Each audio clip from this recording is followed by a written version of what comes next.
Okay, so maybe Francis, you can give a little introduction and then Michel takes over. Well, very briefly, Michel contacted me a few weeks ago Yes, with the maybe idea. Francis, you can give a little introduction. Oops, I'm sorry. Michel Okay, we takes got over. it. That's a live stream. I'll unmute myself. Unmute myself. Yeah, sorry. Okay, so Michel contacted me a couple of weeks ago with the idea that maybe we could collaborate between him and the CLEA Apostle. And given that he's working on a systemic view of the economy, that seemed quite appropriate, since our own view is also very systemic, transdisciplinary, integrative. So I think the seminar is a good occasion to find out what are the similarities and differences between his approach and our approach, and see where are the possible ways where we might be collaborating. Yes. Thank you very much. Absolutely, it was a very nice encounter. We spent 1.5 hours in your office and had a first chat. And after making like 15 times a tour of the world of systemic thinkers, I'm 5 blocks away from the office meeting you guys. So it was a very interesting encounter. So we have a little under 2 hours together, including discussions and questions and answers and insights and proposals. And I really would like to have it very much interactive. Of course, I have a PowerPoint and I will show it to you now. Shall I share it? Okay.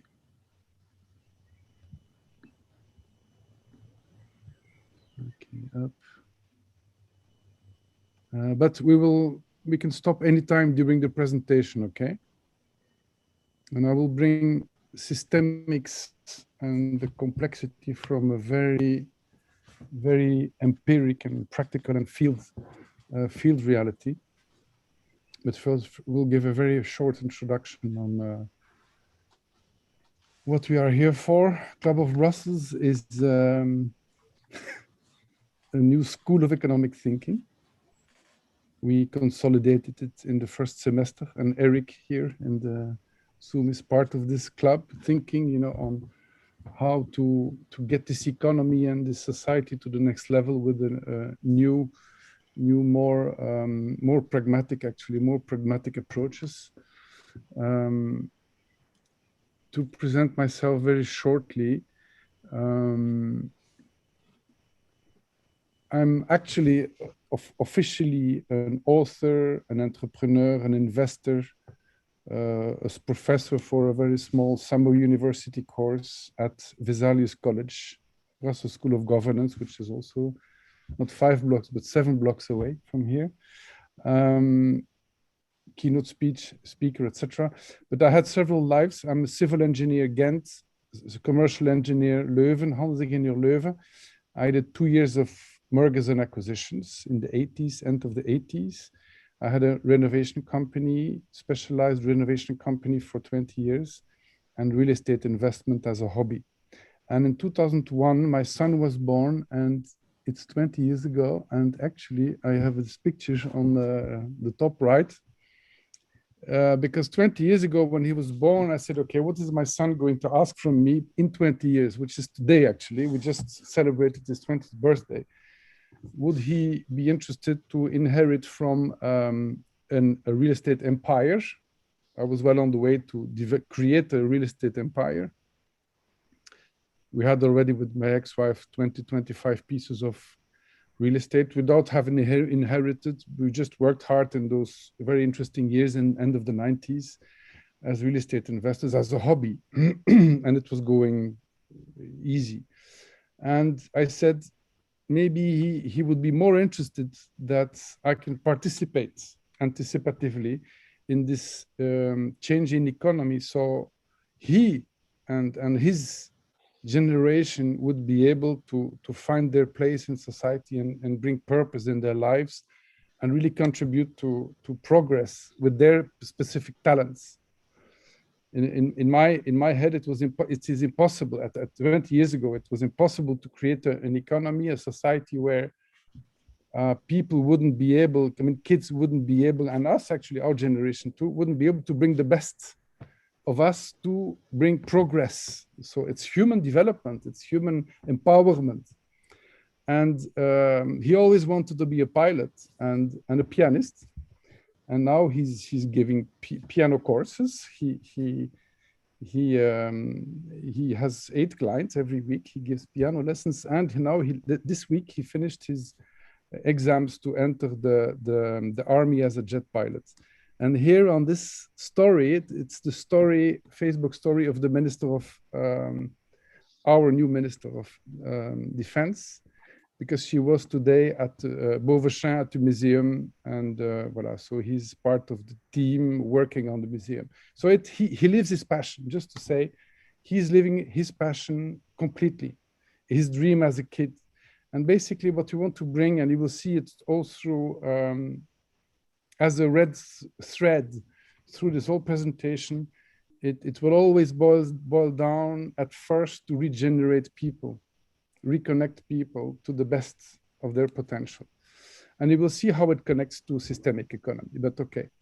Now, by the way, I will send this presentation also in PDF to your team, so you can have all the links and the coordinates if you want to contact us. Club of Brussels, we have a team of 8 here, and we are working on economic transition since the last 20 years in a very empirical way, as I said. Now, to make a long story short, why is it interesting to have this encounter between your team, Francis and myself, but my team and your team? Because you have a school of thinking, I have a school of economic thinking, we are 5 blocks away. We like to play with complexity and systems, and that's it. And we are more an empirical team. You are more theoretical team. I think we have a lot to share. This presentation is a kind of standardized presentation in 5 big steps, but I added for you today the secret ingredients, which are the tools, and you will recognize systemics behind it, that enable our extrapreneurs, our executives, our clients to build systemic business models. And so I will show you the hidden, the secret ingredients. And so you see how actually the whole thinking is shifting. It's not only changing the engine of the car, it's changing the engine, the tires, the suspension, the gearbox, the whole carrosserie, and the whole culture of driving a car, which is the symbol for our society. I will give a few examples also, and I really would like you to have, if it's okay for you, put your intention on how to create bridges.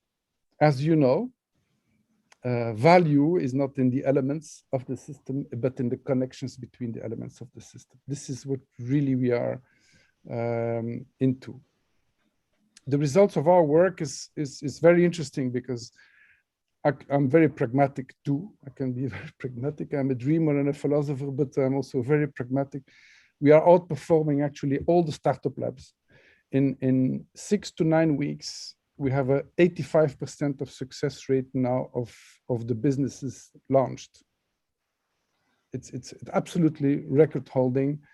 The people empowerment, we trained over 265 people in the last 3 years, and more than 90% of them are empowered, have found their dreams, are reconnected to the best of themselves.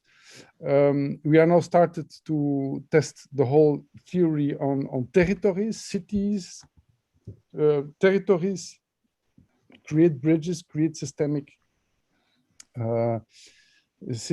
strategies on territories, and it works and outperforms most other strategies. And we are ready actually for a systemic transition of economy and society today, I dare to say. And I will explain you why. But let's dive into it. Now, in the core of this presentation, we have a few challenges ahead, as you may know. I'm not going to make the full list. This shock we had in the last 18 months is like a wake-up call, but a wake-up call to high sea with high waves. We have studied those. We have quantified and calculated for a country like Belgium how much is going to cost all these transition, energy transition, climate transition, demography, etc., etc. And we stopped calculating at 9 trillion. For Belgium, it means it's over 20 times the GDP. If I have to believe the 350 studies, very serious studies that we have gone through to calculate all the challenges, not only climate or demography or debt, but all the challenges. We have over 25 of them. So we know today we will never have the money and the time to deal with all those challenges at the same time. Because the whole paradigm of dealing with challenges today is we have a problem, we deal with it, like we did with the COVID. We have a problem, we deal with it, we finance it, boom, and we get to the next. Now we have everything is converging. So that's actually this where we need complexity thinking and complexity intelligence. Those challenges, we developed them a little. We started from the SDGs, of course, 17, and we extended them to have a pragmatic overview of 26 challenges, 27th being the invité surprise of last year, the virus. We have the cost now of the virus. Direct cost is over 100 billion. I think Eric has better figures of how much it costed this COVID crisis. Exactly. You look at the whole Danny, of course, that's the whole thing. Now, a few publications, you can find all of it in PDF and downloadable. We calculate the cost for Belgium of these 12 years, 2019, 2030. Of course, this calculation can be completely attacked, but the methodology cannot be attacked. It says how much is going to cost, what is the debt actually, what is basically the expected cost. I couldn't find any other calculation that did that. So it's not very pragmatic, it's not very serious. With SDGs, we have been studying them for years now. It's time to calculate, and we didn't, so we did. The second wise paper is basically fundamentals of new thinking. It should be really updated now. It's already two years old. And the third paper, Systemic Multisolutions, it's 36 examples of businesses that are economically autonomy, that are economically performant, existing since more than 2 years, that address several challenges at the same time. So every business, every activity is tackling 2, 3, 4, 5 of those 26 challenges at the same time. So if you would all theoretically, if we all would, in our education, in our business, in our state, in our everything, in our families, tackle several challenges at the same time in what we do, mechanically, we will emerge with millions of new solutions and clusters of new intelligence. That's emerging potential. This is our belief. Then a few books about systemic economy, and the last wise paper 4 on the top, on the bottom right, we worked with approximately 30 experts worldwide on how to create leverage, read systemic leverage, inside those post-COVID plans. It's an interesting document. We are now testing it on the field in small territories. And we will go on with it after the summer. Well, that is for the introduction. So now we'll dive into the methodology. Again, I'm saying it's empirical, it's not theoretical, it's empirical. How do we get to this next level business models that create multiple added value? The first thing is that we have to make an assessment of what do we get from the past? What do we come with? What is the multiple value balance sheet of what we have today? Instead of saying, oh, everything in the past is bad, let's trash it and start from scratch. It's basically the posture. Our posture is a quite respectful posture on let's not make a revolution, and let's just see from which caterpillar the butterfly starts. And make a multiple balance sheet with assets and liabilities on multiple levels. I will explain you the tool, show you the tool, but what we do it. And to see what are the resources we have, knowledge, networks, process intelligence, financials, real estate, land, whatever assets but also liabilities. Today we have a lot of liabilities, a lot of problems. We are eating 2 planets a year approximately. We destroy people, we destroy the economy, so we have a lot of liabilities. So we have a lot of potential. Liability equals potential. So we have a very, very positive and opportunistic view on things. We are very pragmatical because we are making our assessment on what we have, our assets, and what are the liabilities, but considering all the liabilities as opportunities, as antimatter for new value. And it changes completely the worldview. I don't see a problem. I see fertilizer. Basically, a piece of shit, can be stinking or can be fertilizer. It depends on how you look at it. So what we do with our clients is say, okay, personally, you make a balance sheet on 7 levels, and we will come back on it. It's personal 70. So what was my experience? What are the events that I had in my life that were tough events? What did I get out of those events? What is my family lines, my cultural lines? What are my financial assets and liability and debts? And you can do it also on the level of a company. You can also do it on a level of a city or territory. It's a fractal. It works perfectly well. And when we do that exercise, it's very strange because a lot of people have empty boxes. They never thought of asking themselves these kind of questions. It's very, very valuable. This is one tool. And what comes out of our roots? In a way, as a tree, you don't refuse your roots. You don't cut from your roots. If you do that, you just fall down. You have to know your history. And for the philosophers and the historians between us, you know how important it is to do that exercise. And we tend to forget to do that kind of exercise. So in itself, it's a very, very interesting exercise. Again, personal, corporate level, city level, country level. And when we skip that part, we just walk near fantastic resources, which can and should be valued. First step, also see, and that's also a tool we developed. It's a more psychological tool about why do I do things in life, what conditions my behavior, and what does it invite me to. It's a more inside myself. It's a more personal tool, personal analyzed tool. Because what we say also, if you want to be empowered, to empower ourselves, we have to know why we do the things we do. So that's a tool we developed. It's a house tool. We developed on how to understand why we do the things we do.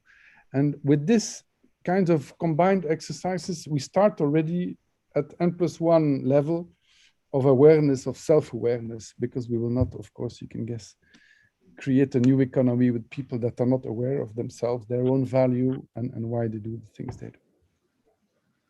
Voila. Okay, the value assessment on multiple levels. Why? We took a lot of time. And by the way, this is how I met with Eric here from Gredon. Value, when I was at university in the 80s, we talked about tangible value, of course, and goodwill. And goodwill was approximately 15%. 15% of, corporate value, company value. So they ask 15% more of what is really there in the company, basically. I said, well, it's a lot of money. Today, we have companies that have 100% intangible value. No real estate in the balance sheet, no land, no cash, but it's valued 100 million. And when you look at the balance sheet, there's nothing in it. Just ideas, networks, apps, codes, whatever it is. 100% or 99% or 90 even. The medium intangible value of a company today is 90% of intangibles. When you look at Standard & Poor's 500 stock companies, 90. So we went from 15% to 90% in those 35 years. Colossal, in full silence. So value today is not what we think. It's not tangible. What is happening today in front of our own eyes, as an example, people lose faith in banks. For example, in Switzerland, people are pulling their money out of the banks and buy real estate. Real estate got 50% in the last 2 years. 50% up in Switzerland because they want tangibles. You see? So, but we know the true value is in the intangible. It's knowledge, it's networks, it's engagement, emotional engagement, it's smart processes, it's circular, etc. It's purpose, it's brand, all these things, there lies the true value. And we should do it on the individual, as I said before, 7 levels. And I will go through the 7 levels. We do it in nature, we do it in a company, and we can do it in, as I said, in a country. And the 7 levels is 7 balance sheet. You see it here on the right. You have the template. On the second level is the financial balance sheet, is the wallet. Okay, in the back pocket is the wallet. What are my assets, my cash, and what is my debt? And then underneath you have an external balance sheet. Is what is my negative impact on the environment, and what is my regeneration on the environment. Today it's twice in imbalance. Globally, we have twice as much impact as the planet can sustain. Most of our companies' balance sheets are in unbalance concerning the planet. But it's an external balance sheet, nobody is, the planet doesn't send us an invoice, so nobody cares, basically. And when you go up, you have above the wallet, you have the stomach, process is the value of the processes, the machinery, the IT, the sales processes, how much of value is that? When you go you can follow the human being, up you get the heart. In the heart you have the motivation or demotivation. You have the affection for the company or for the product. You have the reputation. It's all the emotional value, and we all know that it's the heart of the company is basically the emotional value, and we have to quantify that, and we have developed the algorithm to quantify that. When you go one level up, you have the communication. How good are we at communicating to the right people with the right message, with the right tool at the right time? If we screw up our communication, we can lose our business. We have a lot of examples of that. One level up is the knowledge. What do I know? What do I don't know? And how much is that of value? We have to learn to quantify that. And then on top, the external balance sheet is the purpose, the reason of being. What is the added value for society that I offer with my business? Because why is it important? Because it's a heart action of the whole philosophy. Because the whole economy is actually based on what we value. If money is the only way we value, then we will all collectively make money with the results that we can see today outside us. We say value what is of true value, and let's conspire to create multiple added value. And we'll come back later on how we do that concretely. This is the first step. So we are opening up the accordion of value in a systemic way. Everybody's there? Okay. The second step is to surf, basically. What we say is the evolutions will be more and more fast. The seventh on the top, on the seventh on the list is the top is the purpose, societal added value, social added value. And below is the planet, is the environmental impact, the earth, like the roots. Yeah, voilà. Thank you, Danny. You can interrupt also if you want by voice, don't worry. The second step is actually in the entrepreneurial dynamics. You can see two kinds of people, two kinds of companies, two kinds of politics also, or citizens. The first one who says, oh, let's wait that the wave goes over. In French, we say faire le dos rond. It's wait in apnée, to wait that the wave passes by. And the other typology is, oh, there is a wave, let's surf in a more opportunistic way. Okay. And what we see is that we will not have the luxury to wait at every wave, because if we wait every time there is a challenge, we will get drowned. We'll just drown. I'm very tough here. If you just go on waiting and not sometimes take breath and look at the context, what's going on, you will just lose your business and you will lose your job and maybe lose your life. And there are enough examples around us of people who lost their business and their lives and their families because they just waited that things will pass. 18 months is longer to wait in apnea. So voilà, and it will go faster and faster. Those 26 challenges will accelerate and come on us faster and faster. We have to accept that, whether we like it or not.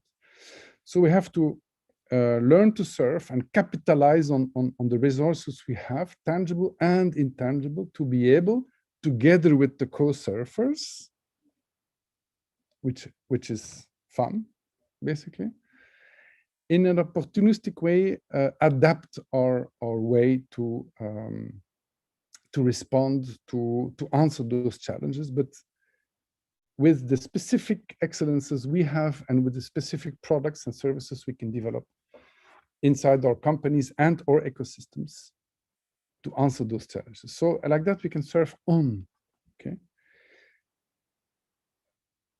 I can give a lot of examples. For example, I will give a few examples. Metabolism. It's one of our incubated startups. 3 years ago, we had to make an exercise around waste in our living lab, Extrapreneurs. And with Exxon Chemicals, Basics, and these kind of companies, and Tractable, and they do something about waste, plastic waste or whatever. And we dived into the business area, and we realized that it's full of incoherences based on centralized paradigms. Let's burn it all. And you said burning resources, it's the most primitive way of dealing with resources. We should completely spin the model. I said, let's make the whole paradigm shift and turn completely the model around and treat the waste locally with small machines. Small machines, 15, 20, 30, 50,000 euro to transform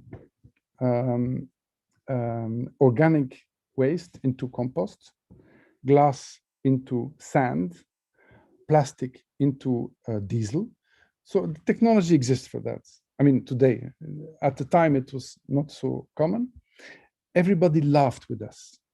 And really, they said, stop, never is going to work. Stop, Michel, with this shit, you don't know anything about it. I said, I knew I had something because if people laugh, it's good. means that we have something. Today, the business started, and our extrapreneur is in the task force of the government. 3 years. In 3 years, we could disrupt a business area by being agile and by looking, by finding technology, that allows it. There's not one day that passes that you don't have 1,000 universities working on these same issues. So just by scanning the market, every day you find new technology popping up. Another example is Extrapreneurs itself, which is our living lab. We have Club of Brussels Think, a School of Economic Thinking, and Extrapreneurs is our living lab with programs of 8 to 10 weeks. In the beginning, we just finished our 7th edition. First, we did external innovation for companies. The 2nd edition was more empowerment of people, because we realized the program was empowering people that were out of a job and post-burnout. The 3rd edition was more of a visionary roadmap creating group. The 4th edition was more of societal multi-solutions innovation, and the last edition was more of an international co-entrepreneurial multiple helix dynamics. It was in 4 countries, and the next edition is going to be more of a edutainment program, education, entertainment, mediatized program. So we are completely changing and updating every 6 months the model. You see. Okay, we have other examples, but I will show you how we do it. The Agile Business Boost is actually a completely new way of entrepreneuring. Long-term business plans, we don't use them. We do them for fun, but we don't use them anymore. What we do is 4 keys to today's entrepreneurship is constantly tune into the context. I'm going to go a little bit quicker because otherwise the second thing is make very clear about the team we have around us. Check if they are motivated, if they have the right skills. The third is the constantly checking our ecosystem of stakeholders, the resources they have, the needs they have to cross connect. And the fourth is start to do the business. Go step by step and progressively, instead of making long-term plans, start with the first MVP. So it's a completely different way of entrepreneuring. And the other thing is, of course, the 7D value that we use as tool. And this is actually, the alliance map is the heart of the economic model. Instead of having, I don't know, here, if this is your project, do you see my arrow here? Do you see my arrow flying? Okay, here is the financial balance sheet of your business, okay, in the center. In the center. What we say is open up the value on assets and liabilities of your own project and open up to the 7D values of all your stakeholders. Try to have a transparency, try to talk to your stakeholders. It's like the tree, apple tree would talk to the worms, to the birds, to the bees, to the gardener. What does he need and what does he have? And then we connect needs and resources inside the ecosystem. So instead of having a linear two-dimensional business model, buying cheap, selling expensive, accumulating money, we are creating connections, sometimes 3-4-dimensional connections inside the ecosystem to create business models that regenerate not only ourselves, but regenerate the whole. And this is actually the heart of our thinking and the heart of our very, very concrete systemic economy business model. So now you're really in the heart of the thing. Voila. Are there comments or questions on this issue, on really the heart of this? Yeah, how do you quantify, for instance, nature versus communication, or like? Very good question. Actually, you use a monetary. Do you use a monetary system? Yes, we try to. we try to, when we can, we try to. I will give you a few examples, because it's, of course, it's multiple entry and multiple. What has value for one has no value for the other. So we have to, but for example, for the tangible things, it's the easiest, you know. A cubic meter of polluted soil has a cost. You know how much it costs to purify a cubic meter of polluted soil with hydrocarbons, for example. You know the cost of that. That has a price, so that has a value. So if the cost of purification exceeds the cost of the land, you have a problem. You have a negative value of your land. It's very tangible. I saw a few of those pieces of polluted land. I can tell you the liability of 20, 30, 40 million Belgian francs for a piece of 1 hectare in Vilvoorde. I've seen it with my own eyes. So a polluted and also preventive to pollute a cubic meter of air with smoke, or to depollute it at the source, you can know the cost of that. A ton of CO2 today, you know approximately the cost of it. And you know approximately the cost of planting 1 hectare of tree to accumulate such and such tons of CO2. So you can start to quantify. So the tangible environmental cost we can have. What is more difficult is, as you say, is knowledge. If you have a good idea or a good network, how much of value is that?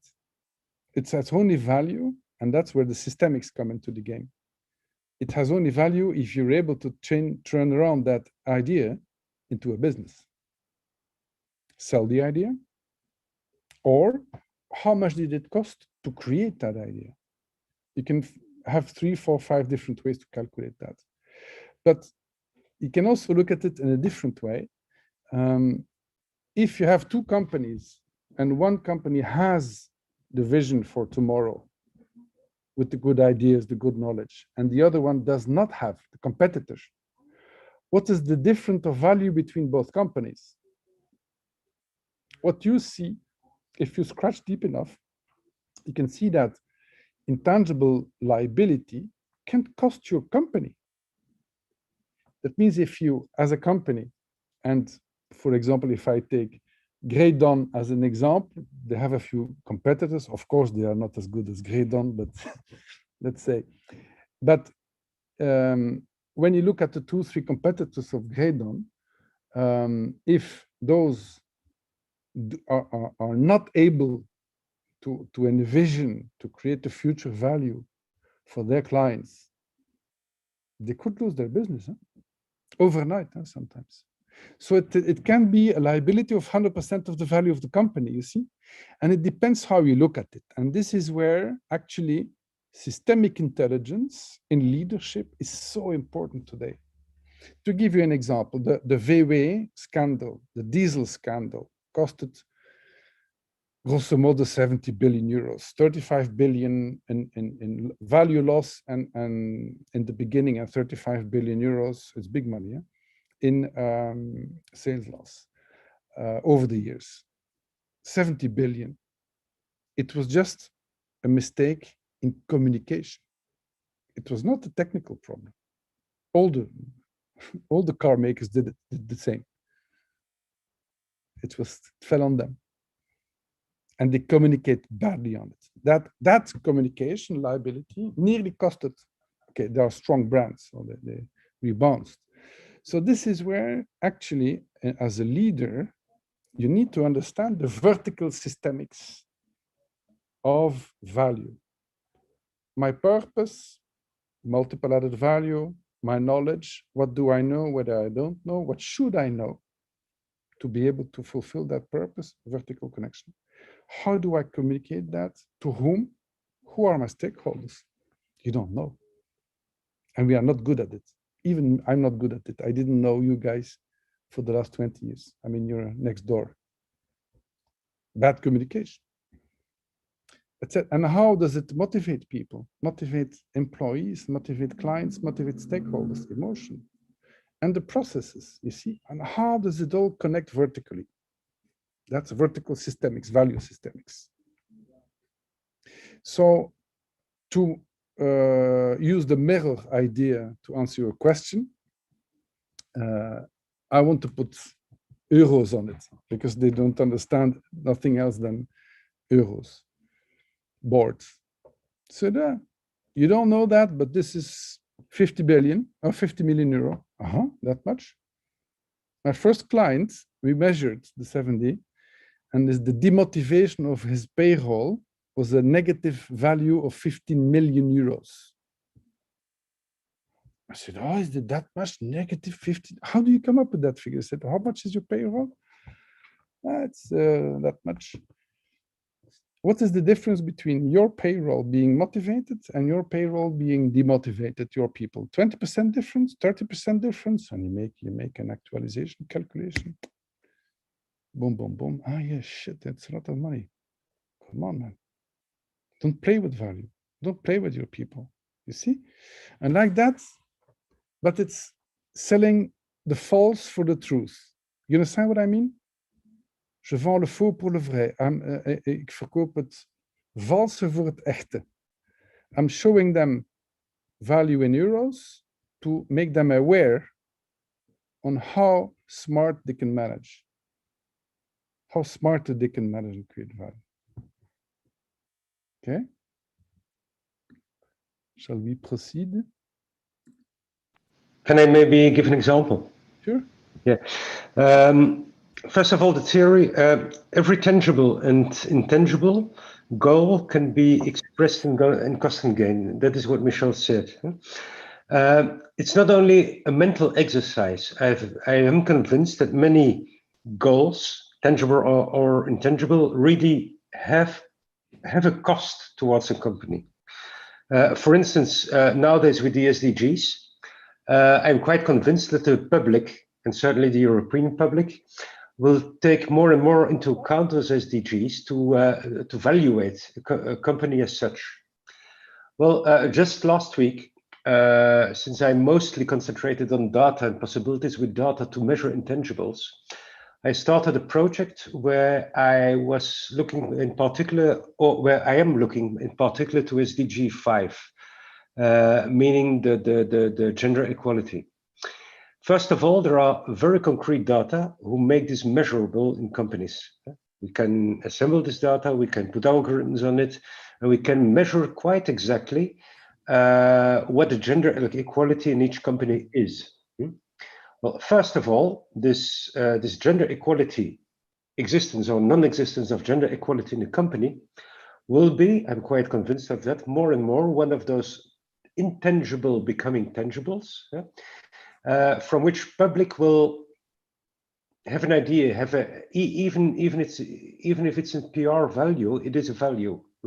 Meaning, if a company can advocate himself as being gender equal, this means this means a PR value for the company, first of all, but secondly, more and more studies do stress the fact that companies who are more gender equal, for instance, are also more sustainable, are more innovative, and so on and so on. So all this can be expressed in cost and gain. And from the moment you can measure those kind of things, you can also express this cost and gain and put it into a balance sheet. That's the idea. Other comments or questions or examples? If you need examples, I can give a lot of them. Okay, then we will proceed. Yeah, I wanted to ask one Yes, on the Travis? regenerating the whole. How do you, for example, measure the quality of jobs you create, or Very interesting one. because like you have Uber or something like that, they generate value for the customer, but they create bullshit jobs. So how do you capture that? Well, Michel, you or me? Yeah, start and I will complete. Okay. Well, first of all, maybe a general remark. It's a little bit a craze of mine. I think that being Belgians, I can only see that most Belgians are not aware of the fact that Belgium is an absolute paradise on earth when we're talking about company data. There's no better country in the world to deal with company data and to work something out with it. That does mean that, for instance, since we have a social balance sheet in Belgium on 420,000 companies, there's already a lot of information to deal with. But secondly, still then we have figures, we have numbers, we have genders, we have education degree, that kind of things that can be measured already. But if we look at the historical evolution of those balance sheets, you can also see, for instance, the how to say in English, le roulement in French. Rotation. The rotation. The rotation of people. So it gives a signal. Another fact is that from my side, I'm more and more into web scraping, web crawling of company websites, just to discover the language they use. And by discovering the language structure, a little bit with Wittgenstein and Noam Chomsky behind it, you can also discover the way of thinking of a company, the motivation of a company, the ability to change, the ability to deal with change management and that kind of things. And this gives all data points who are measurable more and more. I don't say this is a finished work, not at all. We're busy with that. It's a study that we developed since some, what is it now, 5-6 years. But we still, we have more and more results on it. I can send you a few papers that I published together with a few academics about that, where, for instance, we try to measure innovation or the influence of the character of a board member.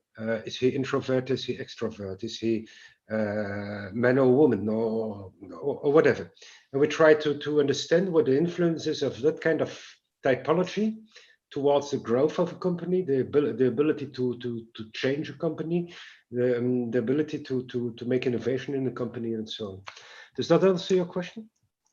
You can see it also in a different way. Take two companies. Do you hear me? Yeah. You take two companies. One company that offers bullshit jobs to people, and another company that offers purposeful, contributing, multiple added value jobs in the same business area. It's a no-brainer to understand that the second company is going to attract the best talents. Try to offer on a long-term period, going on trying to offer bullshit jobs to people, you will get only the desperate people that people are desperate for a job, you know. And I think this is the next wave, by the way, of this fall, a huge talent war, because there are actually, when you look at the figures, more than 40% of the people, if I have to believe the latest figures, especially in Flanders, 40% of people willing to change their job. And it will be really, really l'heure de la vérité, the time of truth, you know. So try to go on giving bullshit jobs to people. Prepare your next career. Make the connection with data. One of the data sets we are provided with is the complete job office of each company, together with the profile they're looking for. Sorry, and the way this job offers are filled in or not. Together with rotation, this again gives possibilities to understand what happens about job prideness and that kind of things. Voilà. And have you discovered already perception gaps between the language they use to talk about their company and about their innovation and whatever, and their absolutely, yeah. Yeah. Absolutely. Okay. You can contact and talk about it. Okay, great. But this is fascinating. It's fascinating. Thank you. Subjects. So I'm very happy, Eric. So you give me a day off. You know, I'm tired. You can go on with the. That's good. Okay, the third step to this next generation, call it leadership, is multiplicity. It's saying, okay, we have a business, we are answering a need. Well, we say, bring in your business the notion of multi-solution. And I'll give you a few examples. A multi-solution diversification. So your business, your next generation business would serve multiple challenges, and especially multiple historical challenges, if possible. Talent, skills, sustainability, communities, nurturing whatever challenge you like, and you think your institution, organization, whatever it is, can do. By the way, we are doing that often with existing companies, and it's the most doing this, running through the assets of the company and said, okay, you are, for example, secrétaire social or whatever business. What historical challenges out of the 26 that we talked about, which ones could you give beginnings of answers inside your business?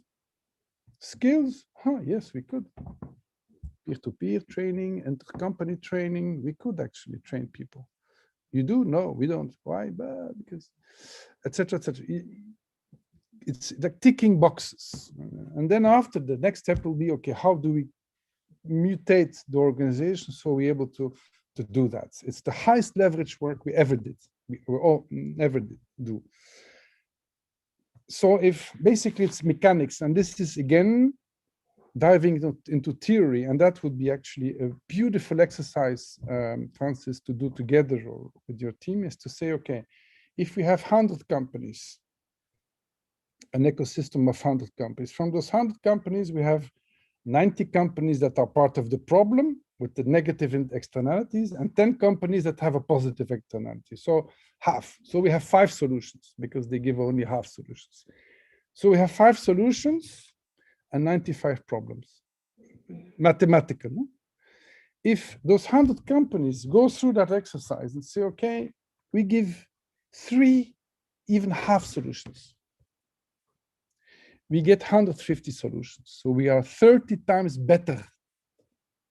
It's the multiplication effect, systemic multiplication effect.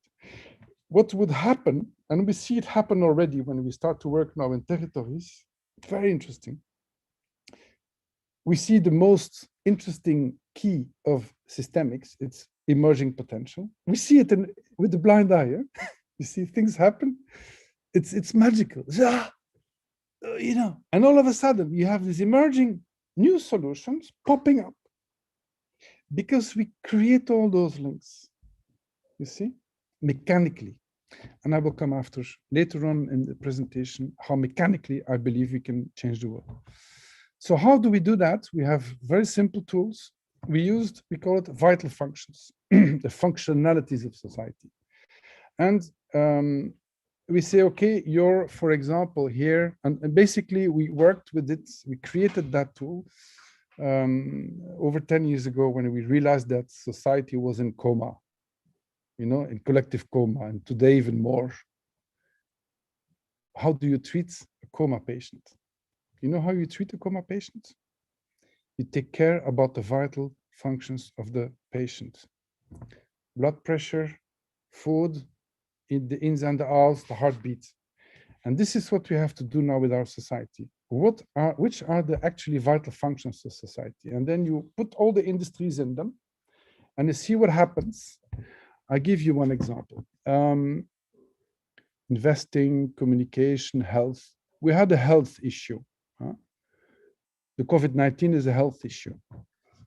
But the health issue had an impact on how we live, how we move, how we connect with people, how we do our jobs, how we manage, how we measure. The culture completely collapsed. And you see that this health issue had a systemic impact on all the other functionalities. This is a very simple tool to map systemically a positive or a negative event or a business and how a business shifts from one to the other. You see, all these tools are very, very, very simple, beautiful, so that we lose nobody on the way. The other thing is, of course, is this 26 historical challenges, which are 26 historical opportunities. And really, we see it happen. If you're able to see as a company, as an operation, which dots you can connect, you can really see systemically, one company has an impact on the whole. Like, for example, if I eat better food, I will have a better physical health. I will be less, I will have more energy. I will work better. I will have very good relationships with my girlfriend because I will be in better health and all. So just one thing has an impact on other sides of my life. I will have a better job, etc., etc. So that's the systemic tools to map impacts, the ins, the causes, and the effects. The fourth step is ecosystemic, and it's very basic ecosystem idea, you know, and still for a lot of people and a lot of companies and players, they are imprisoned in their universe. A public player is imprisoned in his administration or in the political party agendas. And more than ever today, we know that we will not do anything interesting without connecting to the stakeholders ecosystem, the ecosystem idea, but very practical. Huh? When we do this ecosystem stakeholders exercise with our clients, they start to say, okay, who are my stakeholders? My clients, my suppliers, my employees, what else? And then they start. And we pull them first 10, 12 stakeholders out of it. And when we work well, we can find for every operation at least 40 stakeholders, 40. And especially stakeholders we never spoken to. And the flip chart is full. And then I say, you know what? The most interesting stakeholder, you know what? Which one it is? The 41st. L'invité mystère, the mystery guest. It's like the bee for the apple tree. It's so small that the apple tree doesn't even see it. We never talk to the bee. If the bee doesn't come back, the apple tree doesn't have no apples. And there is a deal done. The bee comes for a resource and gives a resource back to the tree. So this is for a business, for a community, for everybody, a wake-up call on this ecosystem is there. It's much bigger than we think. And it's full of resources, full of underused resources, unsolved problems. And the answer to one problem in my ecosystem that I can see with the blind eye is in the other side of my ecosystem. So I can connect the dots. To what? To activate underused resources, tangible and intangible. Do you see where I want to go? You follow me? If I'm able to activate underused resources, I can create very, very profitable, high leverage, economically viable businesses. And we have a lot of examples now today, after those 3 or 4 years and 6 years actually of work. So create multiple added value for the whole, because all the stakeholders will stay involved only if they get value out of the business, out of the deal. Otherwise, they will come once and twice and 3 times, say, okay, you know what, go on alone. So we are really working now on multiple stakeholder contractualization systems, because this is circular contracts, you know, very, very new way to contractualize those multiple stakeholder deals. And the key to make an ecosystem work, and with Eric, because we know we know each other for a long time, we start to understand that is to communicate a lot.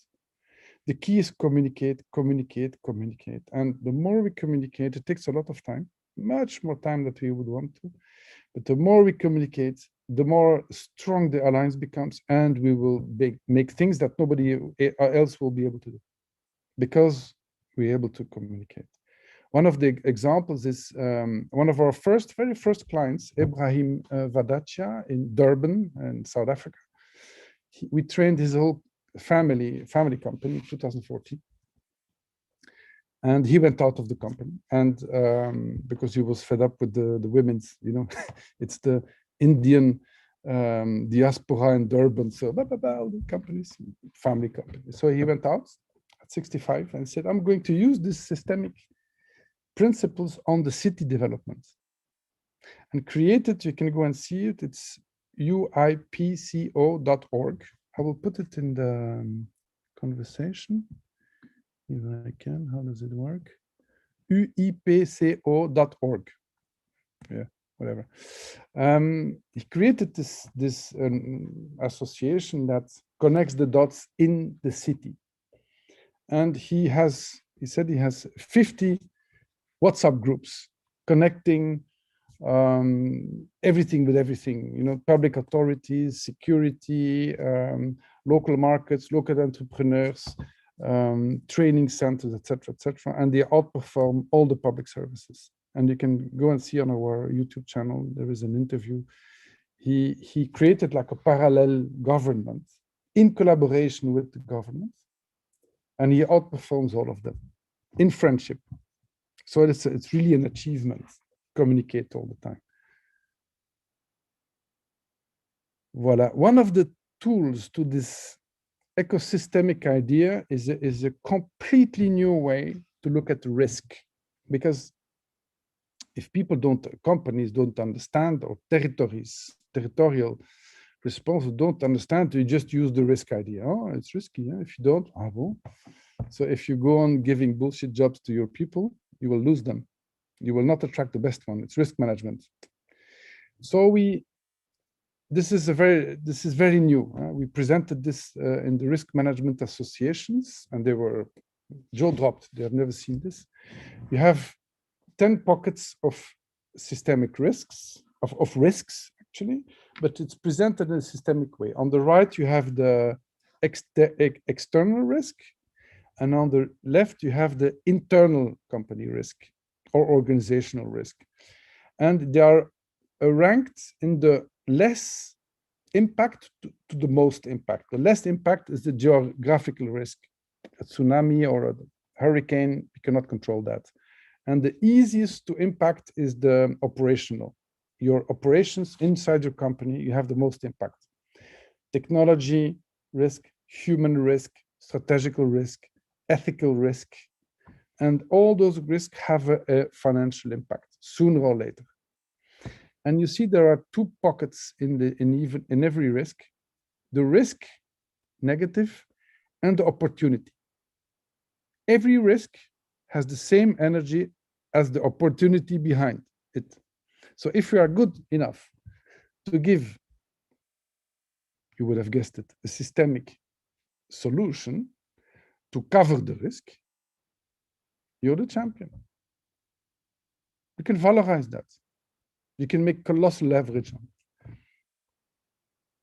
And we apply it on every business case. Before going to the next level, shall we? But maybe I finish this one and then we can ask questions. It's very close, of course, as what is preceding is the transversality. It's the getting out of the silos. And as a professor in Vesalius College, at the other side of Plainland, I'm talking now to CLEA at this side of the, so we are breaking the barriers between the business school and your department. And this we should do more and more, breaking the barriers. And the more we breaking the barriers, and the philosopher between you know exactly why it's important and interesting, the more you will come up with very, very new knowledge, very new proposals, very fresh, unexpected new ways to look at things. And like it says, you become an idea hitcher. Just an example, you know, I had a friend of mine who's a garden designer, but he's also a philosopher. He's the best paid garden designer in the world. He has the best references worldwide. The musician, cook, or whatever, you can connect with whatever, the more you can connect.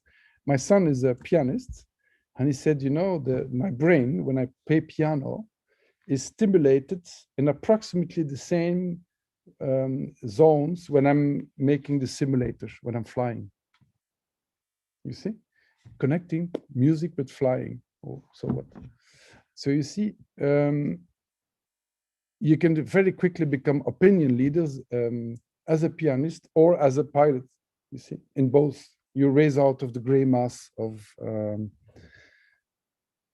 noise, basically. These are a few examples. The tool is the vital functions. For example, a lot of companies and a lot of organizations tell me, oh, we have this new entrant, this new competitor. For example, taxi vert, the taxi drivers, we have Uber. It's a new competition. So no, it's not competition. Yeah, it's a new entrant, but he's not a competitor who comes from the same silo than you. It's not taxi bleu, taxi vert. It's a communication company. They don't even own taxis, cars. So it's a communication company who enters the mobility pocket functionality. Another thing is health. Tomorrow is not better medication or better machinery, or maybe it is, but it's also education. So education becomes the new entrant of health business. Prevention. Energy, actually the arrows should be the opposite, it was a mistake. The new entrant of the energy producers is no energy, is housing, is zero energy houses. So it's the house building company who becomes the new entrant of the energy, takes market share of the energy business, etc., etc., etc. Collective intelligence becomes the new way of management. It's communication that becomes the new management. You see, and this is the purpose of this whole shift in society, like the waste management thing, is that we are shifting the whole system. And here you see it. You could arrow all the business areas, all the industries being disrupted by the ones and the others. And most of the time, every arrow is in the good direction. It's like, how do you call it? Chiropractor or osteopath. When you have your backbone stuck, crack, crack, crack, he makes, put things right. More efficient, more sustainable, more regenerative instead of destroying. If your backbone is like this, if you go on like that, you will end up very, very painful. And this is the systemic shift that we can see now with the naked eye from in life. Voila. Is emerging from that, and that's the last piece, another leadership, much more wise, much more conscious, much more aware. And there are a lot of ways to explain that. You can see them, and those leaders that are emerging now. They are creating, and we call it in our jargon, resilience islands. It's like islands, villages, cities, companies, communities that have actually together decided to get to the next level of organization, of purpose. And you can see it emerging very, very clearly now. Those leaders that decided to do that. And those resilient islands, in the beginning, they are very small, and then they are multiplying like fungi exponentially. And this is where I want to come to. I have a lot of examples. Okay, you see on the top left, this garden in the middle of the city. It's the image that we have of these resilience islands. Oh, this is good food there and all, and people are happy and they're healthy and all. And they are going to multiply. Look at what happened with this mode of permaculture, or agroecology, of eco-villages. It's exponential, really exponential. And what we see, and this graph that is here, I made this graph before 2000, I think it was in 2016. I designed this graph. I keep it always on purpose. Why? Because a crisis will create a collapse, a systemic collapse of parts of our society, of the incoherent systems, because of too much entropy. They are going to fall under their own weight, and is going to emerge after that new business, new activity, new life.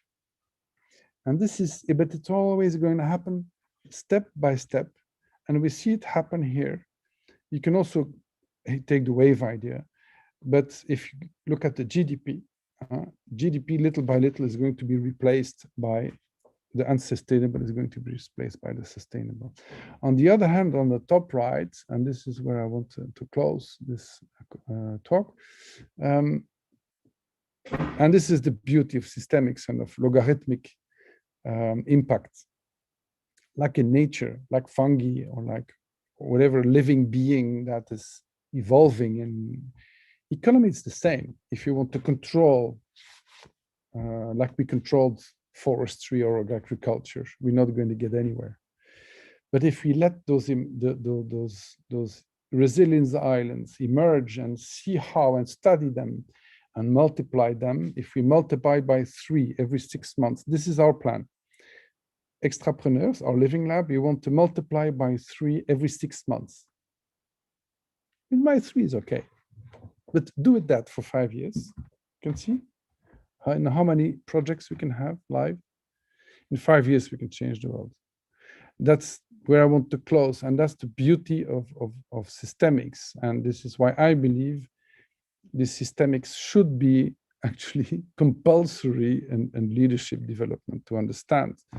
This is how I think we're going to be able to have really, really impact on the world.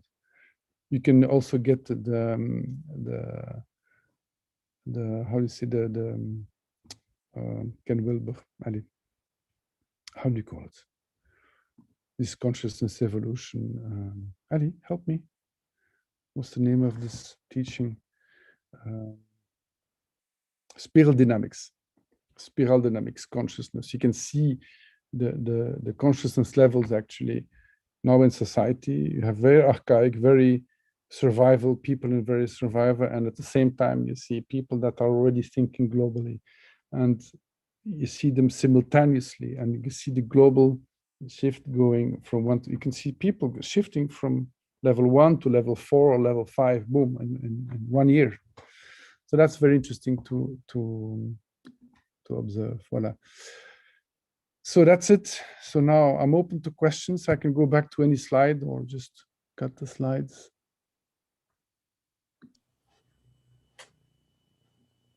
Voila.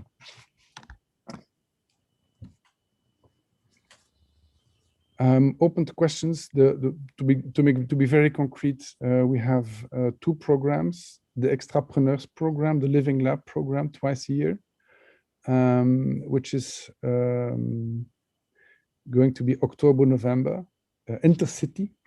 We're going to work on the real estate and future of living, public real estate projects in cities, and have a media dimension to it. And we have an executive training that we run with Brussels School of Governance. It's 4 times a year. That's 6 weeks. And voila, we are open to any interesting bridges to make. Voila, Vera. I listen very carefully at that interesting exposure, and I've been an occupational doctor, so I've seen about the years 95 till now that companies do a lot of efforts about ecology, to reduce the water they use, to reduce electricity they use. But you hear never on the news, for example, companies are doing these efforts. Why shouldn't they once a week, for just a little subject, because everybody is looking at the news, I think, give a small idea or a small achievement in economics or in bedrijven. Companies. So the whole thinking of people would be far more, the communication would be 1 to 40, and it would be very quick, I think. But you only hear about PFAS and about football. But the information gets where it has to get sooner or later. And by the fall, September, October, the media will have to bring this kind of information. They will have to, because they have been bombarding us with so much anxious. So they are now also thirsty. You know, when you're in a cocktail and you say, I'm a journalist, woof, it's like you remember after 2008, I'm a banker in a cocktail. Woof, you're a journalist, you asshole. You've been pissing us off. You have been destroying, you know, the atmosphere and the energy. They know they have to bring positive news now. So I think it's time now. After the summer, we will start to spread the good news. I think it's also survival. Yes, Clément. Yes, hello, Michel. Thank you for your wonderful talk, full of insights. Really, it's really great. I'm wondering if you have ever applied your tools and methodology to universities and to academia in general. It's a very, very, very good question, and I thought when I started my work 20 years ago, I went to the university. So I want to make a doctorate. I want to make a PhD on human behavior with the motivation wheel, which is my first tool I invented. Ooh. Are you sure you want to do that? And still today, I'm astonished, you know, this executive training we created, how tough it is to get universities involved. And actually, it would be of very, very, very, very high value to do that exercise. Why? Because you have to cross sciences. Huh? I mean, you know, if you ask me that question, it's because you have something in mind. Yes, exactly. No, yeah, I think the system is very feudal. It's a very old. The history is very deep of universities and how they work, and yeah, I don't think they are in tune with the big changes that are happening and that needs to happen. Originally, it was université, la cité de l'univers qui est reliée à l'univers, the city connected to it. It was before originally, but what happened, and you have seen it with your own eyes. Now, if you want to exist in academic world, you have to publish in a very, very, very specific area. So you're pushed into the tip of your silo, and you have to, because you're paid for that, and because if you don't exist. So basically, and I know it's on the agendas of VUB and ULB here at the Kazerne on Boulevard Général Jacques to do inter-university exercises. So it would be actually a very interesting exercise, just an exercise to do. What would happen if we would cross, but you have to put all the faculties, social sciences, philosophy, hard sciences, and cross and see, just to make a small matrix, what can we find in the connections? And only doing that exercise, I think, would already make a wake-up call on that. We have to do that. We have to cross the silos. We have to cross internationally also the cultures, because university in Santiago de Chile is not in London, is not in Berlin, is not in Jakarta. The cultures also, we have to cross them. The primitive cultures, we have to cross them. So it would be, and I would be open to do that kind of exercise and make a small publication on it. It would be fun actually to do. I never did it before, but I think it would be actually valuable. It could be a first exercise. Be my guest if you want. We do it.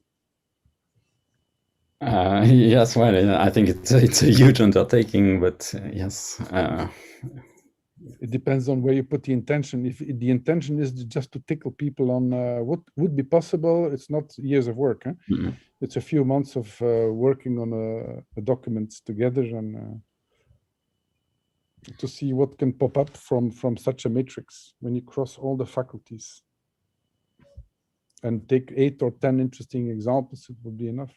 Well, I think the VUB is trying to do that, but it's not that easy, because indeed everybody is overloaded with all kind of work, and it's kind of difficult to get new initiatives that make things even more complicated. Mm-hmm. So actually my biggest question is, I fully agree with your view of having a systemic perspective that connects lots of different aspects. But connecting lots of different aspects makes lots of different connections, and that makes everything very complicated. And our brain is limited and our systems are limited. Yeah. So for me, the biggest bottleneck is the complexity of the whole thing. Mm-hmm. How do you create this in a way that people still get an overview of all the different possible connections between this value and this stakeholder and that stakeholder, Mm-hmm. and this asset and that opportunity and this risk and that challenge? There is a key. It's a very interesting question, because when looking at it after those 3 years of 7 sessions plus 4, 7 plus 4, 11 sessions of the enrolling that methodology between 6 and 12 weeks, we always have the same kind of results. So, meaning you're going to put people that don't know each other on live projects to be developed in a systemic way with the tools that I showed you.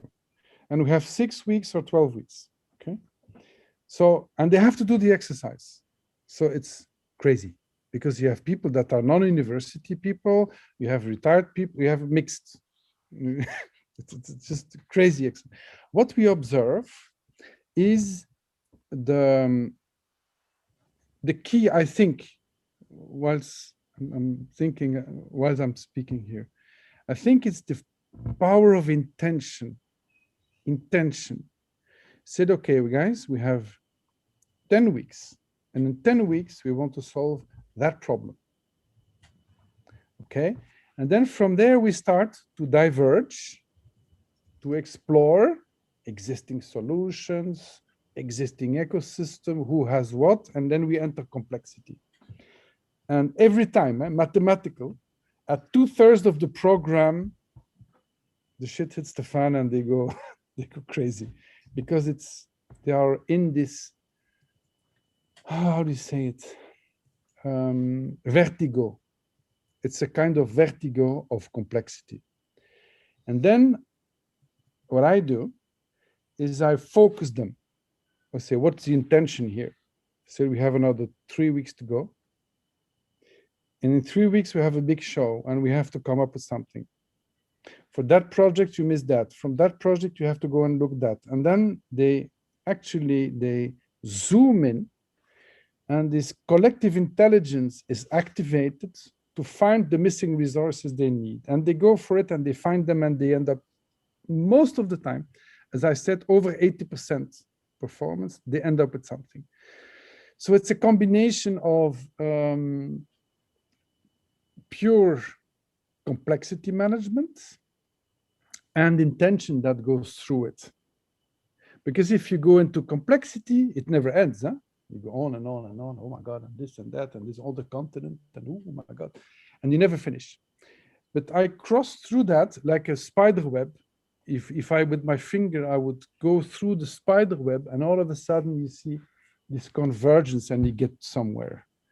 But enriched with this intelligence of complexity, it's a combination of both things. And I would actually symbolically do it in a different, say it, the feminine quality is empathy, is feeling, understanding, and sensing the ecosystem context. The masculine, strong intention. So if you stay in the feminine, it never ends. Oh, yes, and you're in awe. You're in awe of the beauty of the complexity and the beauty of the ecosystem, but nothing happens. And the masculine comes in, guys, 3 more weeks, and then all of a sudden you get somewhere. Combination of both. In simple words, huh? But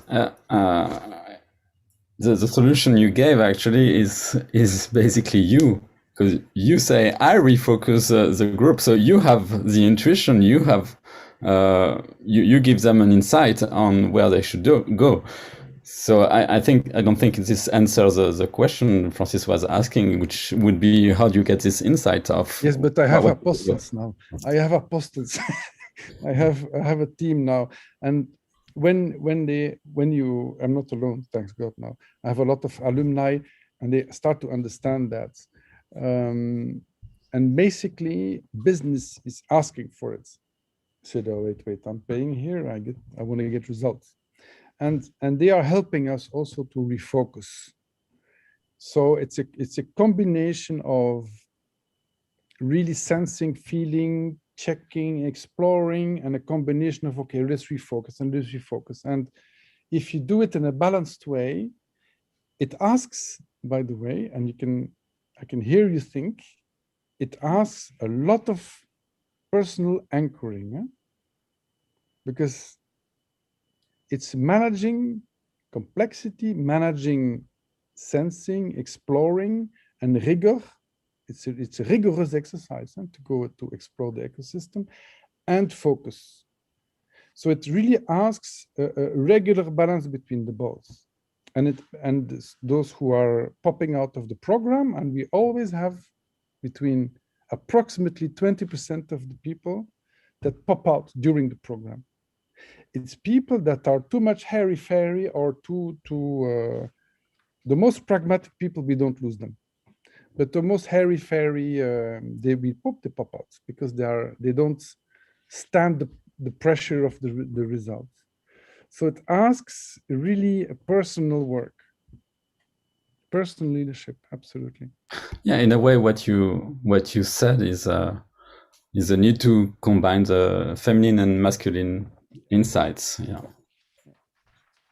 This is where you connect all the dots. Ancient wisdom, quantum physics, systemic intelligence, business, calculation, math. We connect most dots, but in a very simple, my grandfather, who was a very wise man, told me, it takes more intelligence to explain something difficult to a child than to make something more complicated.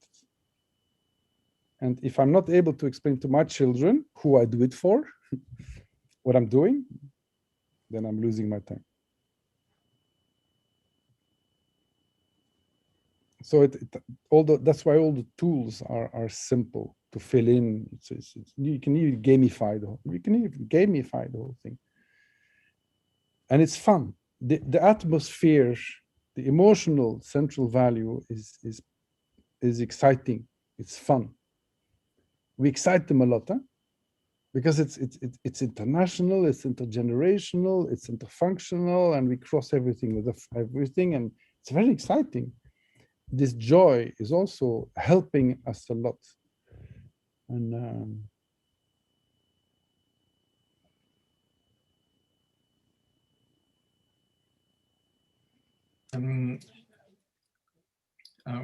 May I ask a question? Sure, of course, Danny.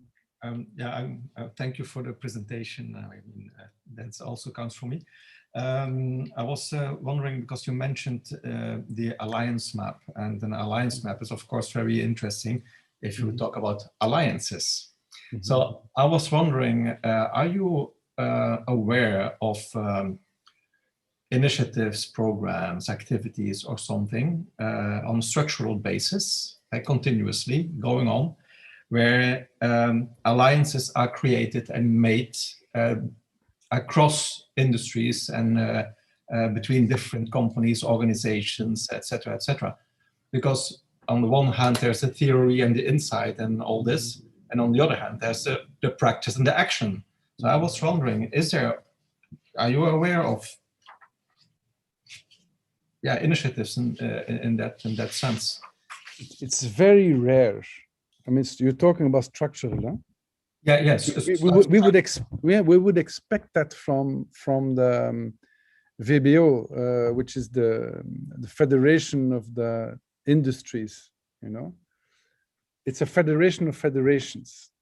They do some things structurally, but still they are stuck in the system because they are actually defending agendas of lobbies.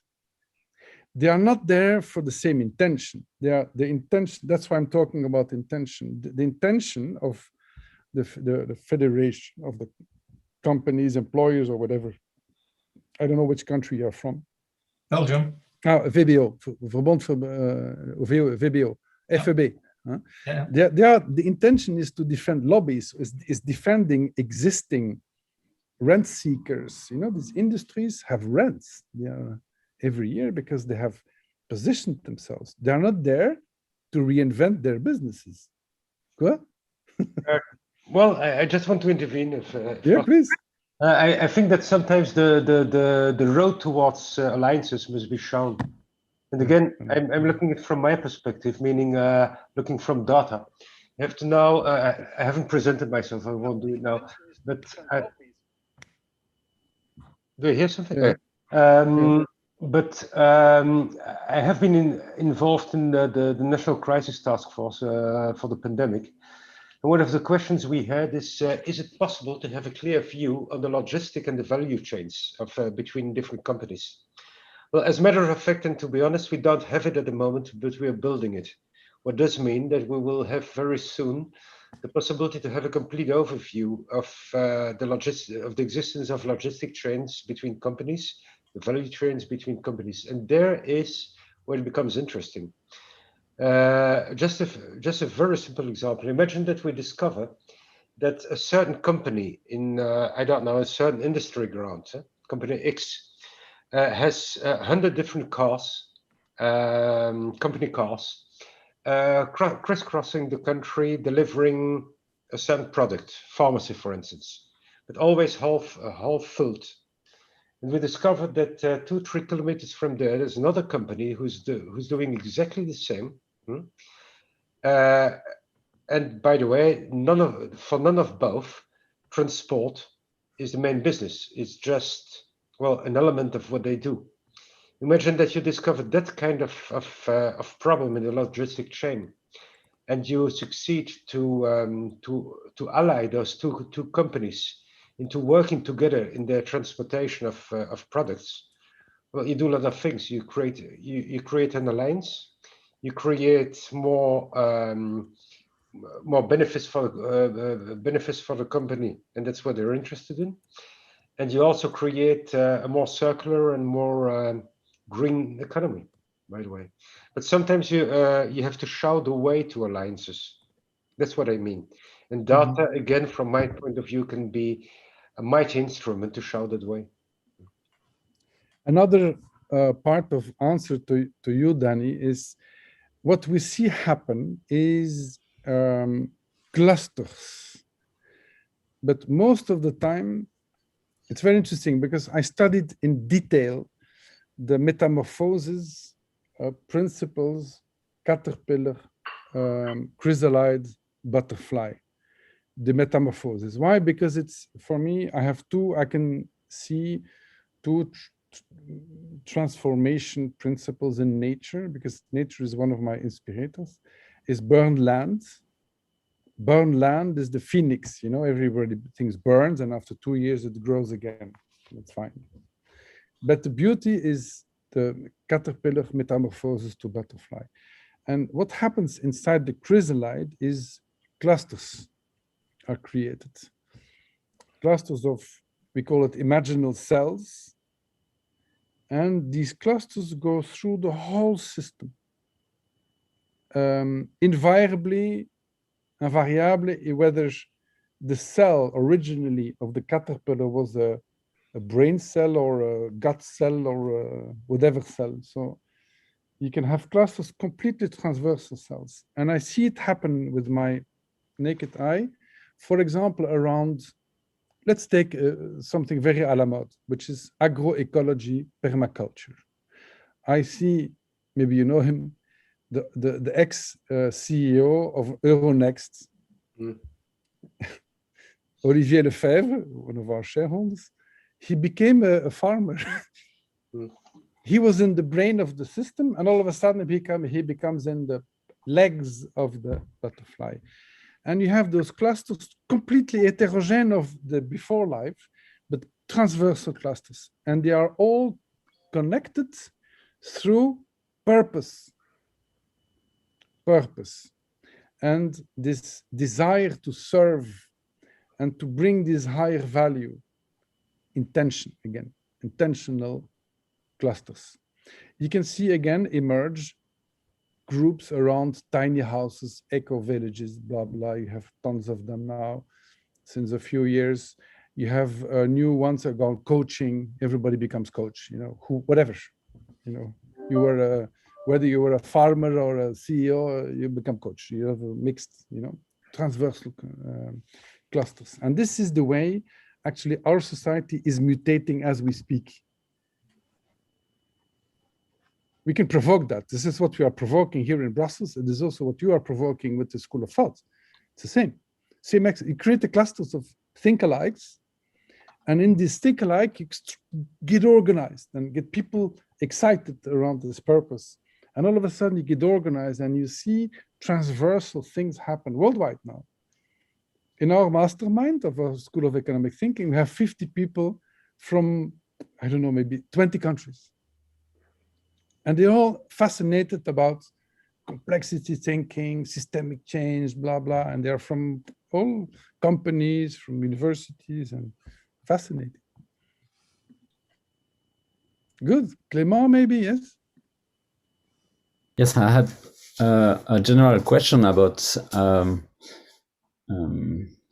maybe not alliances, but in the theme a company works on, how many, is there a cutoff point of how many domains it would deal with? Like if it would aim to connect 20 domains, it might saturate or it might not work. So what's the rule of thumb? You seem to be talking about 2 or 3 already would be good. And that was my sense, but have you thought about this? Yes, of course. I will give you an example. Most of the time, the rule of thumb is my business or my organization is serving 3 challenges, major challenges, and maybe 2, 3, 4, 5 secondary challenges. We don't communicate around them yet, but they are part of the whole picture. I will give you an example. I have a piece of land, and 3 years ago, I injected that piece of land 3.5 years ago in the first extrapreneurs and said, let's do an exercise. I have a team of extrapreneurs, carte blanche, but I want a full autonomy eco-village, 9 houses. And they said, never, it's impossible. You're too young, but people remember the Jerry Lewis record when he went under the 10 seconds. Nobody believed it, till he went 9.9 seconds. And after the year after, maybe 10 or 15 went under 10 seconds. My eco-village now, it's in architecture, it's in building permits, it's eco housing, wood, local wood with local people, so I give local jobs, okay? Zero energy, it's producing its own energy, and I can technically have it full autonomy off-grid. Water, not 100% autonomy, but it's the most difficult, 80% autonomy of water. They have 15 R, so 1,500 square meters of vegetable gardens, so they have a partial food autonomy. It's rental houses, I will not sell them, I will rent them with affordable price, 750 euro for a 2 rooms eco house, okay? With shared mobility, electrical shared mobility, close to 0 waste, because we treat locally the waste, and with the wastewater is drinkable, okay? And it gives me 6% return on investment. So it's a good investment without no grants. Okay, I'm answering 9 challenges, including how to invest my money. It's also a challenge, you know, but I will communicate only on 3, which is full autonomy, affordable house. And that rule of thumb that works. Why? Because people can count to 3. Don't ask them to count to 9. So in the communication, 3 things. But you build your case. And when you start to dig, I said, oh, this is really interesting. Wow. And it becomes so attractive that you get a lot of stakeholders with you. I'm still not getting the public services because I'm still fighting permit. I didn't succeed to have full cooperation of the city authority because I'm still fighting for the last 3 years. But you see, yes. Well, actually, the number 9 and 3 is more for communication purposes, as you say. yeah. But it seems to make sense from a systemic point of view. Actually, I know a little bit of about the theory of constraints by Goldratt, and he says that in a complex system, you rarely have more than 9 constraints, 9 things that needs to be broken to change a system, even in a very, very complex system. So you really have key areas or key points to bring up change. Yeah, it's very interesting. I was also very inspired by the flock of birds flying and the flock of fish. When you see how do you say it in English? Un banc de poissons. A swarm. Swarm, yes, swarm of fish. It's all based on 2 principles: equidistance, and when there is danger, we go in the swarm. 2 principles. So very simple. If I'm able to bring the principles very simply to the students, to my clients, if my keys are complex, I lose them. And this is the big problem with complexity thinkers and systemic thinkers. They were lost in the battle, most of them, and Francis, you know it. And it's a very pity. And even after the World Forum, we don't listen to them anymore. Why? Because people don't want to admit that they don't understand the systemicians. They don't want to admit their incompetence to get in this complexity thinking. But it's also our responsibility of systemic thinkers to make it understandable. No? That's why the simplicity of that you talk about, the simplicity is so important. I said, it's not simple, it's complicated. Actually, it's very simple. The value is in the connection between the dots. The value is not in the dots.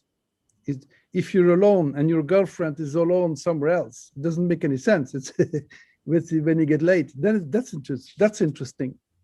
There's where you create the value. Yeah, okay. Okay. So it's our job also to vulgarize it and to explain, the best paid garden designer. He has a name. I can show you his website. He's a philosopher. He's a Belgian, He makes the most beautiful gardens in the world. He's very, very well paid because he's a philosopher, connects philosophy and gardens and feeling,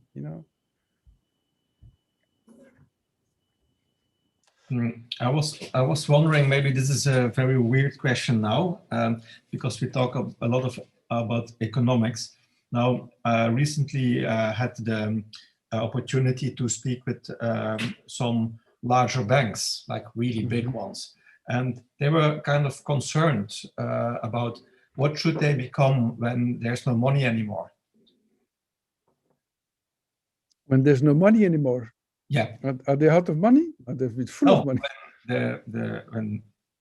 When no cash. No cashless society. Yeah. So I was wondering, like, even if cash is and money is changing, maybe even the concept of money itself is changing.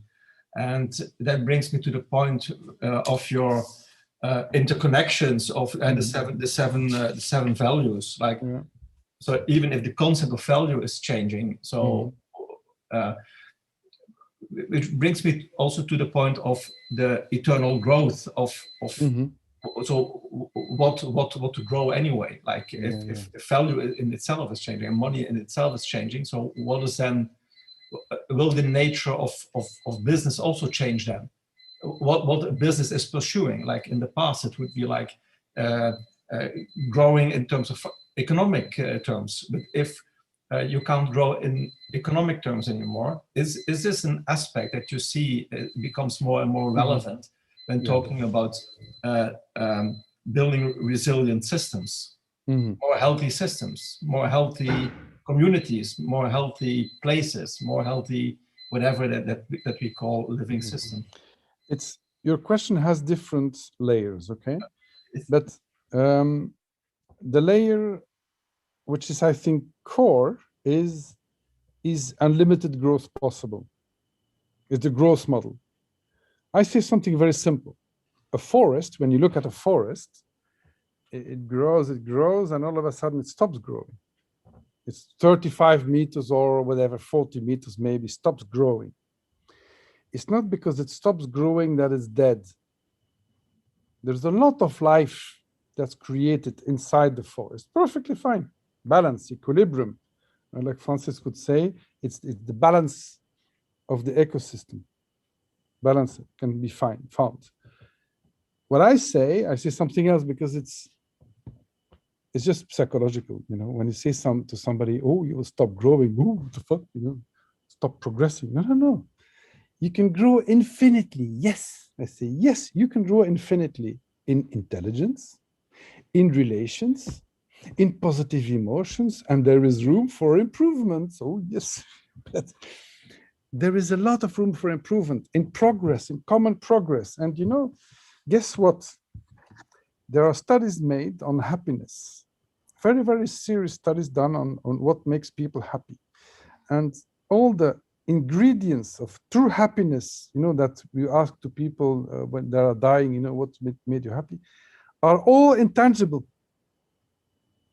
So in all the upper balance sheets, so what we say, in the upper balance sheets, we went from 15% of goodwill to 90%. We can go up to 99.9%. And that's actually tangible growth. Why? It will make people more happy, more healthy, more connected, more progressing, more intelligent, etc., etc., etc.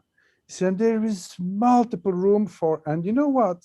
The good news is you can grow indefinitely as a person. You can become an avatar if you want, spiritual masters or whatever. That intangible growth will solve the tangible problems we have today. The very tangible problems: waste, resources, skills, not skills, this is tangible, housing, health, yes, health, I said, on energy, climate. And we will only solve those tangible problems if we progress intangibly, whether you like it or not. This is also the checkmate now of circular economy. We've been playing around with circular economy for the last 15 years. It's all very nice and very cute and very... How many jobs did we create? With how many hundreds of millions and billions poured into circular economy? How many tangible, sustainable, economically viable jobs did we create in circular economy? Come on. It's not the holy grail. It's circular. I say make an 8. Circular economy, make an 8. Add this intangible, I published on that. This intangible 8 is how can you valorize the knowledge of this circular thing. And there is a lot of successful examples on that. If you go and see Songhai in Benin, Songhai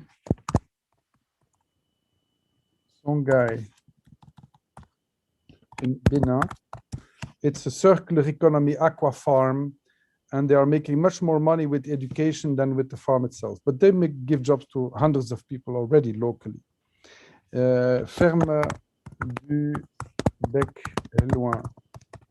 They are one of the founders of permaculture. They make more money in books publishing and in training and in visiting their farm than with the vegetables themselves. Valorize your knowledge, connect in those clusters. You see? And when you get back to when you drill down to the banks, when you look at a bank, the true value of a bank, not the fake value, not this fake billions euros value. The true value of a bank, I say, is the agencies in the villages. Why? Because they know the people. The banker, the local banker, knows the ecosystem of people and knows who needs an insurance, who died, who is born, who is now on the working market, who needs the finance, who needs to build a house. This is the value of a bank, and they are closing down all those agencies. The city getting rid of your most important value, but you're not able to leverage those agencies. You should be able to sell many more things in those agencies. They cost you too much, I know, but you should make more than insurance and banking in those agencies. Valorize those square meters more better, more smart. They don't understand that. They just look to the bottom line. So a few banks will disappear. Okay, so what? And then they will, those agencies will open up 3 years later with smart, independent operators that will say, oh, I'm going to sell banks, loans, I'm going to sell insurance, and I will go, for the loans, I will go to Fortis BNP, for the insurance, I will go to Agile, and for the accounting, I will sell accounting, and I will sell this and that, and multiple cards. I think, and the money will be a commodity. All the banks do the same anyway. It will be a commodity. It's not value, I think.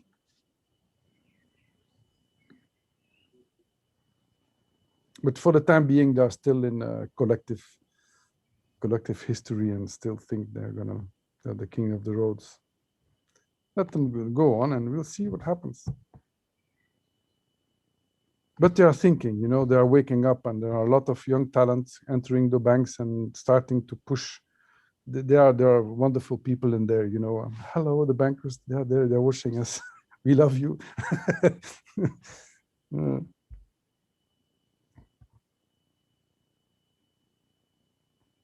Voilà, Francis. Francis is in the forests. Yeah, that's a photo I took 2 weeks ago on the bike. Good. But it was a great pleasure to meet you all. I know it's 7:02. I would stay a whole weekend with you, but I think your spouse and your husbands will want you for dinner. But it was a great pleasure and privilege, really, to have you and to have my friend Eric. I'm very happy that you pushed the door and that you were there. I wish you a very nice weekend. And I will put again my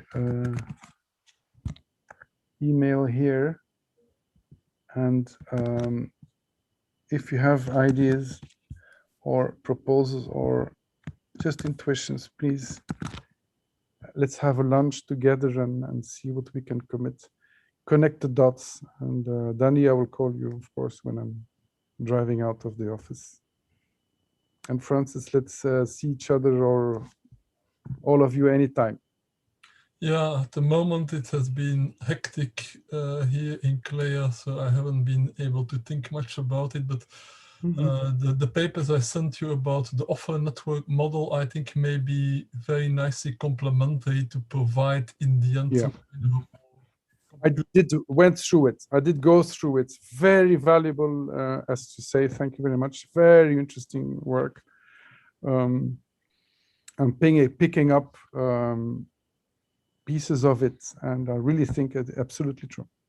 Because when we were speaking about complexity, I have a kind of two strategies. The one is, like you say, try to make it simple and intuitive. But the other strategy is when you have to deal with the real complexity, then the human brain simply becomes incapable of remembering all the different things and all the connections. And then you ideally have a computer system that does it for you. But that requires a computer system first where you can put in all these values and challenges in an easy, intuitive way, and then you let the computer system figure out which company can be complementary to which other company and which company has a challenge that another one can address, etc. So that's a bit the idea. And in my wildest dreams and wettest dreams, it was, of course, making a global alliance map. Needs and resources. Yeah, okay. I mean, ideally, what I imagined was the idea of the offer network is not mine. Actually, it's one of my colleagues, Ben Goetzel. But the World Wide Web has become a universal global standard that everybody uses. Mhm. The basic ideas of the World Wide Web are pretty simple. I was there when Tim Berners-Lee started out in 1991. If we could just do the same for this kind of network, not of documents, but of offers and needs, values and challenges, Mhm. that would, in a way, be the glue that puts everything together. But yeah, that will demand a lot of work by lots of different people. And yeah, but I think it's an idea that's in the air. Sooner or later, something Yeah. like this will start to appear. Yeah, let's see what grows. Water it once in a while and see what grows. Very good. It was a good time, by the way, to do it just before the summer, so we can see what happens during those 2 months, and then start to converge and see what dots we can connect. It was really great. Voila. Okay, then we can say bye-bye, and we will thank Michel for a very inspiring presentation that again reminded us of all the real practical problems that systemic thinkers should be able to address. We will do it. We will do it. Thank you. Thank you very much. Take care. Have a very nice weekend. Bye-bye. Bye. Bye.